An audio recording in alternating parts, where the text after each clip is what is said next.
Hello, my viewers.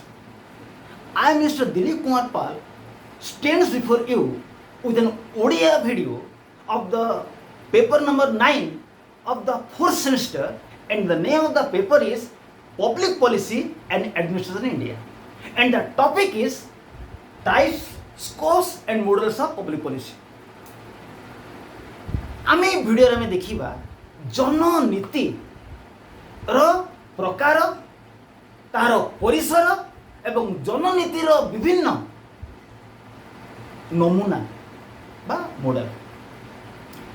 तेणु मोर छात्र छात्री मान अनुरोध जे वीडियो को एकांत भाव निरीक्षण करेंगे, जहाँकि जननीतिर तीनोटी क्षेत्र संपर्क सूचना दूची। जननीतिर प्रकार, परिसर एवं जननीतिर नमूना। एवं मु सबुबले कहिछि जे छात्र छात्री माने जो माने चैनल को सब्सक्राइब करना करेंगे, साथी मानक कहे, जहाँद्वारा कि बहुत छात्र छात्री उपकृत हे। तेणु कह जाए अन्य मानक सेवा ईश्वरंकर सेवा। तेणु आम आरंभ करवा जननीतिर विभिन्न प्रकार। जननीति एक माध्यम जहाँकि गोटे सरकार को जनप्रिय करिथाए। जननीति माध्यम रे गोटे सरकार जनप्रिय होता है एवं जननीति माध्यम रे गोटे सरकार जनप्रियता हराई थाए। अर्थात जदि गोटे सरकार उत्तम जननीति प्रणयन करिवो तार जनप्रियता वृद्धि पाइब, एवं जदि गोटे सरकार जन विरोधी जननीति प्रणयन करिवो सेही सरकार जनप्रियता हराइब। तेणु जननीति सरकार को जनप्रिय करिवार एक माध्यम। ए जननीति अनेक प्रकार। प्रथम आम देखा डिस्ट्रीब्यूटिव पॉलिसी, बंटनगत नीति। बंटनगत नीतिर अर्थ है यह एक सार्वजनिक नीति नुहे, यह समस्त नुहे। जो समय सरकार एक निर्दिष्ट वर्गर लोक मान एक नीति प्रणयन करिथाए ताको बंटनगत नीति कहा जाए। जेपरि कि वरिष्ठ नागरिक मान एक नीति, दुर्बल वर्गर लोक मान एक नीति। तेणु जो समय किछि वर्गर लोक मान सरकार एक निर्दिष्ट नीति प्रणयन करिथांती, समस्त नहीं, ताहा कहा जाए बंटनगत नीति। नंबर 2 रिडिस्ट्रीब्यूट नीति, पुनः बंटन नीति। पुनः बंटन नीतिर अर्थ है यही नीति माध्यम रे सरकार समाज रे समानता रक्षा करिथांती। अर्थात समाज जो मानक हस्त रे अधिक संबल अछि सेमानंक ठारू आयकर माध्यम रे संबल संग्रह करा जाए, ताहाकू दुर्बल लोक मानक मध्य बंटा जाए। तेणु पुनः बंटन नीति बा रिडिस्ट्रीब्यूट नीतिर अर्थ है यह एक नीति जहाँ मध्य समाज रे समानता रक्षा कराई थाए बा असमानता को दूर कराई थाए। धनी लोक मान ठारू अर्थ आयकर माध्यम नहीं गरीब लोक मान नियोजित कराई थाए। यही माध्यम समाज रे समानता रक्षा कराई थाए। 3 नंबर रेगुलेटरी पॉलिसी, नियंत्रण नीति। नियंत्रण नीति एक नीति जो माध्यम रे सरकार किछि क्षेत्र को नियंत्रण करिथांती। जेपरि कि हमर board of control of cricket, या क्रिकेट को नियंत्रण करिथाए। बार काउंसिल या वकील मान को नियंत्रण करिथाए। मेडिकल काउंसिल या डॉक्टर मान को नियंत्रण करिथाए। तेणु नियंत्रण नीति एक नीति जहाँ द्वारा कि किछि व्यवसाय वाणिज्य कार्यकलाप को सरकार नियंत्रण करिथांती। 4 नंबर कॉन्स्टिट्यूएंट नीति, पुनर्गठन नीति। यही कॉन्स्टिट्यूएंट नीति व पुनर्गठन नीति द्वारा सरकार एक संगठन को पुनः गठन करिथांती। जेपरि कि एपरि एक समय थिला भारत निर्वाचन आयोग रे जड़े सभ्य थिले, वर्तमान ताको पुनर्गठन करा जाए। भारत निर्वाचन आयोग रे 3 जन सभ्य रहिछन्ति। यह पुनर्गठन नीति। कॉन्फ्लिक्ट नीति, कॉन्फ्लिक्ट वाद प्रतिवाद नीति। कॉन्फ्लिक्ट नीति वाद प्रतिवाद नीति एक नीति जहाँ माध्यम रे गोटे लक्ष्य को त्याग करी अन्य लक्ष्य को हासिल करा जाए। अर्थात गोटे सरकार दृष्टि में अनेक लक्ष्य थाए, सरकार सम्पर्क में अनेक लक्ष्य थाए, गोटे लक्ष्य को हासिल करने हेले अन्य लक्ष्य को त्याग करिए पड़े। ताले कॉन्फ्लिक्ट नीति बा वाद प्रतिवाद नीति अर्थ है ये नीति माध्यम रे गोटे लक्ष्य को जलांजल दे अन्य लक्ष्य को हासिल करा जाए। बार्गेनिंग पॉलिसी अर्थ है कौन? बार्गेनिंग करवा, तुलना करवा। ताले बार्गेनिंग नीति बा तुलना नीति अर्थ है जो समय सरकार चिंता करिथांती जे गोटे क्षेत्र में संबल विनियोग द्वारा किछि लोक उपकृत होचंती एवं सेही संबल यदि अन्य जगह खर्च हुए अधिक लोक लाभवान हेबे ताहले सेही जगह संबल विनियोग करा जाय। यह कहा जाए बार्गेनिंग नीति बा मूल्यचाल नीति। एठार सरकार सी पदक्षेप ग्रहण करिथांती जोठारे कि अधिक लोक उपकृत होती। यार लक्ष्य है किए उपकृत हुए, यार लक्ष्य है किए उपकृत हुए, केते उपकृत हुए एवं किए कौन उपकृत हुए। ताले आमे देखिले 6 प्रकार नीति। बर्तमान देखिबा प्रोफेसर मार्क किने एवं हावर्ड कहते जननीति 3 प्रकार यथा संवैधानिक नीति, प्रमुख नीति एवं कार्यभित्तिक नीति। फंडामेंटल पॉलिसी बा संवैधानिक नीतिर अर्थ है ये नीति संविधान सृष्टि होता है, संविधान अनुसार परिवर्तन होता है एवं यह दीर्घम्यादी बहुत दिन धरि रही है, सार्वजनीन समस्त को प्रभावित करता है एवं यह गुरुत्वपूर्ण। ताले संवैधानिक नीतिर अर्थ है यह संविधान उद्धृत होता है, संविधान द्वारा परिवर्तन होता है एवं यार दीर्घकालीन लक्ष्य सार्वजनीन एवं यह गुरुत्वपूर्ण। प्रमुख नीतिर अर्थ है मेजर पॉलिसी अर्थ है यह व्यवस्थापिका प्रणयन करिथा है, यह सामूहिक समस्त। फंक्शनल पॉलिसी कार्यभित्तिक नीतिर अर्थ है व्यवस्थापिका आईन प्रणयन करिया परे कार्यपालिका से आईन को कार्यकारी करिथाए एवं कार्यपालिका जो आईन को कार्यकारी करिथाए ताहा एक नीति अनुसार कार्यकारी करिथाए ताहा कहा जाए कार्यभित्तिक नीति और फंक्शनल पॉलिसी। यह पर प्रोफेसर ड्रोर कहते जननीति 2 प्रकार, मेगा नीति, प्रमुख नीति एवं मेटा नीति।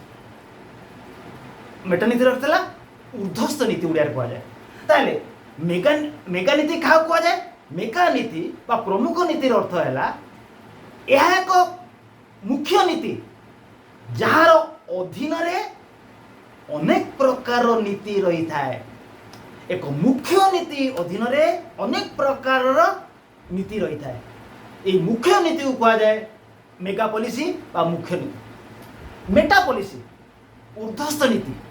मेटा पॉलिसी बा ऊर्ध्वस्थ नीतिर अर्थ है यही नीति यह एक प्रकार नीति जहाँकि नीति प्रणयन सहित संपृक्त, अर्थात जननीति गुड़िक किपरि उत्तम भावे प्रणयन हम लक्ष्य हासिल करिवो ता संपर्क यही मेटा नीति।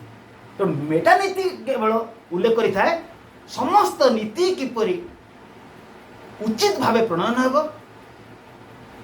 एवं लक्ष्य पूर्ण करिवो। ताले आमे देखिबा आमे वर्तमान देखिले जननीति अनेक प्रकार। प्रथम आमे देखिबा जननीति रो परिसर। जननीति आमको विभिन्न विषय आमको धारणा देता है।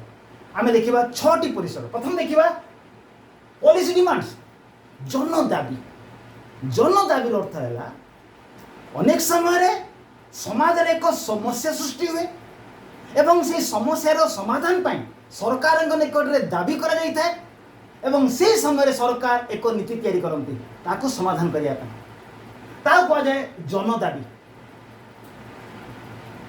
नीति लक्ष्य पॉलिसी गोल। नीति लक्ष्यर अर्थ है पॉलिसी गोल अर्थ है नीति लक्ष्यर अर्थ है जो समय सरकार एक नीति प्रणयन करिथांती से नीतिर लक्ष्य स्पष्ट करा जाय। पॉलिसी डिसीजंस नीति निष्पत्ति। पॉलिसी डिसीजन अर्थ है सरकार जो समय नीति तैयारी करती से समय व्यवस्थापिका गृहीत होता है, राष्ट्रपति को स्वाक्षर हासिल करता है एवं कार्यपालिका कार्यकारी करता है जन निष्पत्ति नीति निष्पत्ति। एवं देखा पॉलिसी स्टेटमेंट्स नीति उल्लेख जन पॉलिसी स्टेटमेंट्स नीति मत व्यक्त अर्थात यह माध्यम सरकार नीतिर प्रमुख विषय गुड़िक परिप्रकाश करिथांती।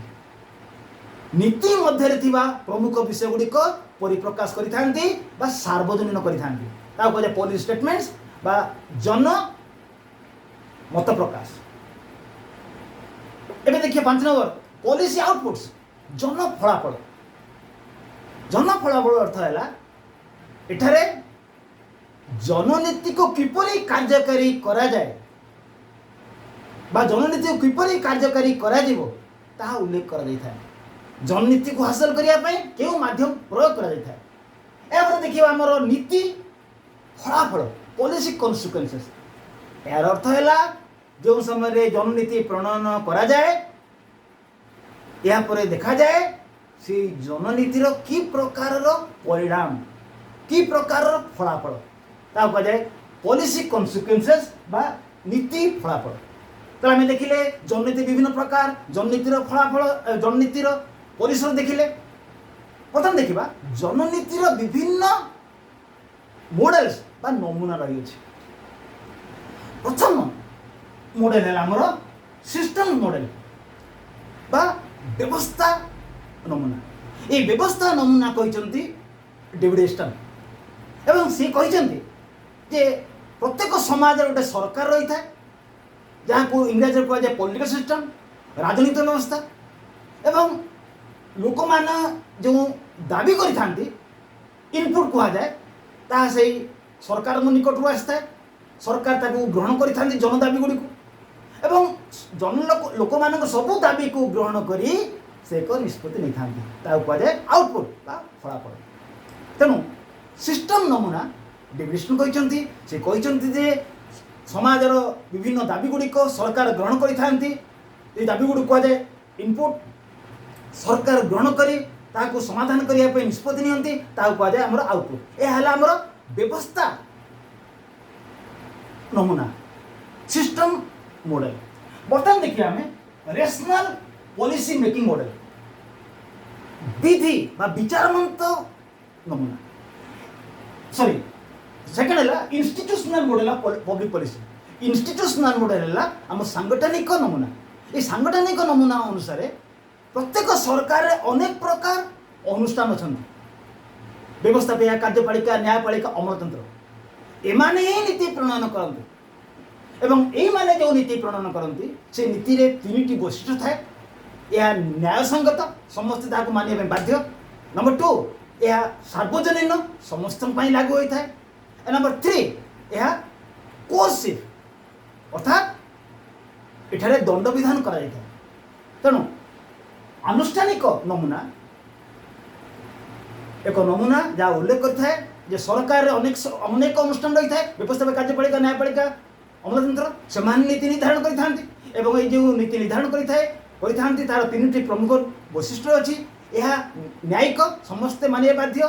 यह आमर सार्वजनीन समस्त को प्रभावित करें एवं कोर्सन यह जदि अमान्य करिया दंड मिल।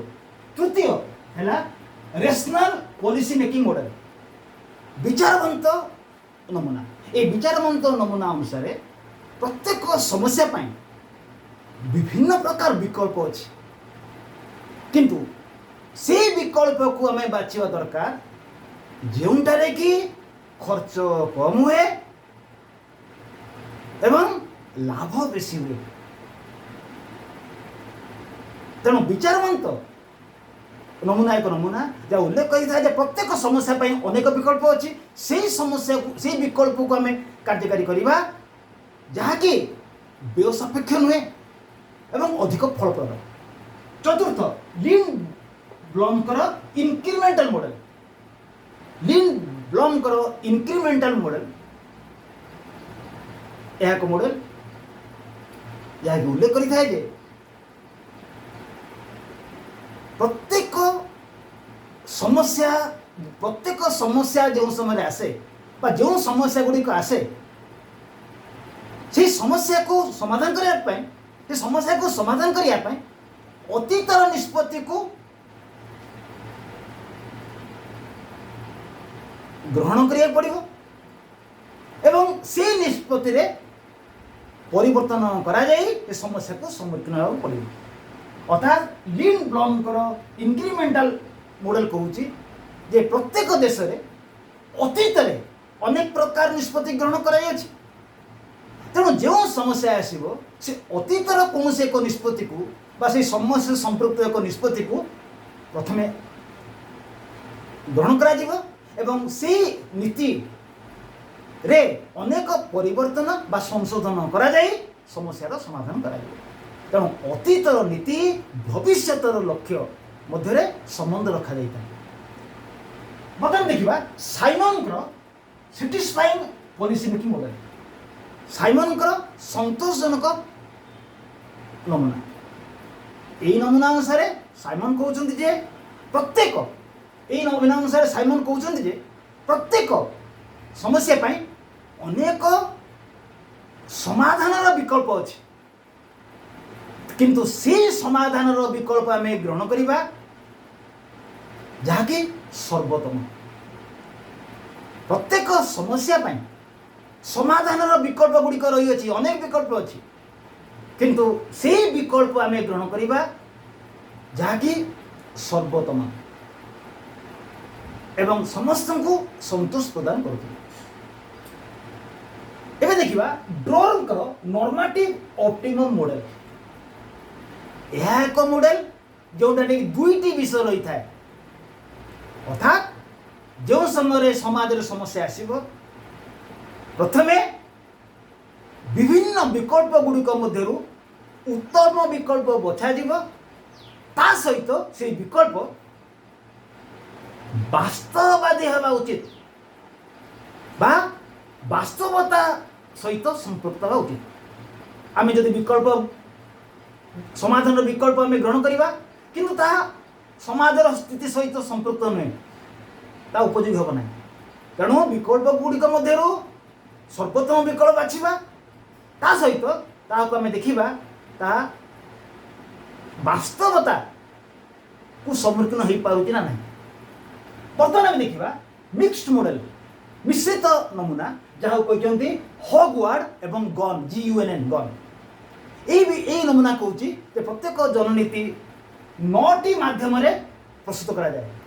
प्रथम है डिसाइडिंग टू डिसाइड अर्थात प्रथमे सूची प्रस्तुत करवा एजेंडा प्रस्तुत करवा सूची प्रस्तुत करवा क्यों विषय आम क्यों पदक्षेप नवा एवं क्यों क्रम एक क्रमानुजाई पदक्षेप प्रस्तुत करवा। Number 2 deciding how to decide a सूची गुड़िक एजेंडा सेटिंग ए सूची गुड़िक उत्तम भाव सजा जीव। नंबर 3 इश्यू डेफिनेशन से सूची उपरे आलोचना हम debate and discussion. Number 4 forecasting अर्थात तार भविष्यतर फलाफल संपर्क चिंता करा जीव। Setting objectives and priority plan goals and achieving time अर्थात जननीतिर लक्ष्य स्थिर करा जीव एवं ताकू निर्दिष्ट समय सीमा मध्य हासिल करा जीव। Option analysis changes over time effect cost and benefits. Option analysis माने नीति को जेते डेरी करवा ताहा खर्च एवं समय को प्रभावित करिवो आमे जेते नीति को डेरी करबा सेते खर्च बढ़ी बढ़ी दिबो या ध्यान दे दवा पॉलिसी इंप्लीमेंटेशन और मॉनिटरिंग एंड कंट्रोल नीति को कार्यकारी करा जीवो मॉनिटरिंग नीति को निरीक्षण करा जीवो एवं कंट्रोल नियंत्रण करा जीवो इवालुएशन आकलन एवं रिव्यू पुनरावलोकन नीति कार्यकारी करा समय ताको आकलन करबा उचित एवं पुनरावलोकन समानुक्रमे ताको निरीक्षण करा उचित पॉलिसी इंप्लीमेंटेशन नीति को कार्यकारी करबा सक्सेशन आवश्यक हेले नीति को परिवर्तन कर देबा रिप्लेसमेंट टर्मिनेशन नीति को प्रत्याहार कर देबा टर्मिनेशन एवं परिशेष में देखिबा पॉलिटिकल पब्लिक पॉलिसी मॉडल राजनीतिक जननीति नमूना राजनीति जननीति नमूनार अर्थ है जो समय एक निर्वाचन मंडली रे